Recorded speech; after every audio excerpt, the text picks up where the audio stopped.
All right, so this is a story about money. When I was 7 years old, I got a job as a paperboy. And I had this job until I was 17. So I'm a tenured paperboy.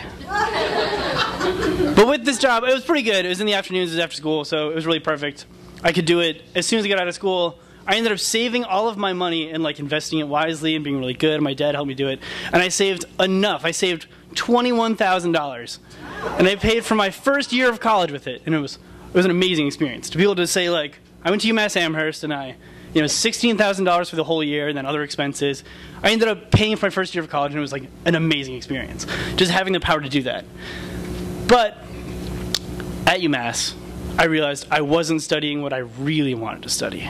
What I really wanted to study was music industry. I'm a huge music nerd. I love everything about it.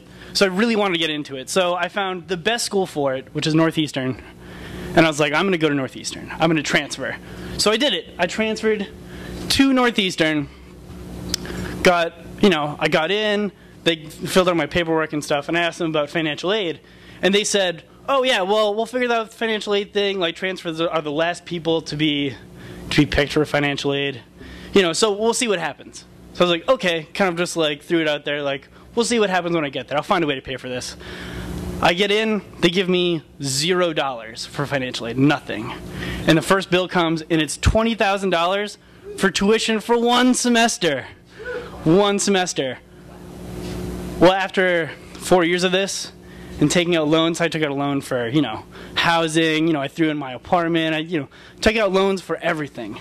I ended up building up a debt of almost $200,000. So it kept coming, it kept coming. There's more and more things, and like I could only take out a loan so big from one place, so I have to go to another place. So it's like Sally Mae and direct loans and like FAFSA and like all those loans everywhere. I went to everybody and talked to everyone and got the money to pay for it. But now, starting next month, my 6-month grace period is coming up. My 6-month grace period is coming up, and I'm realizing how totally screwed I am.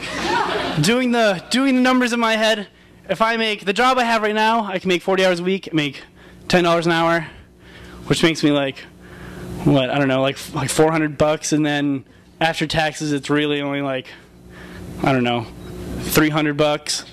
And so that's like $600 a week, or $600 for every 2 weeks is what I'm going to get paid, which gives me $1,200 a month. Which is like, okay, $1,200 a month is not bad.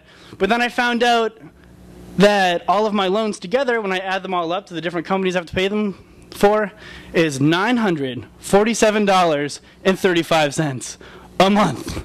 That's the number. This is the first time I've ever made over $1,000 a month ever. So having to pay that much out to somebody else is near impossible.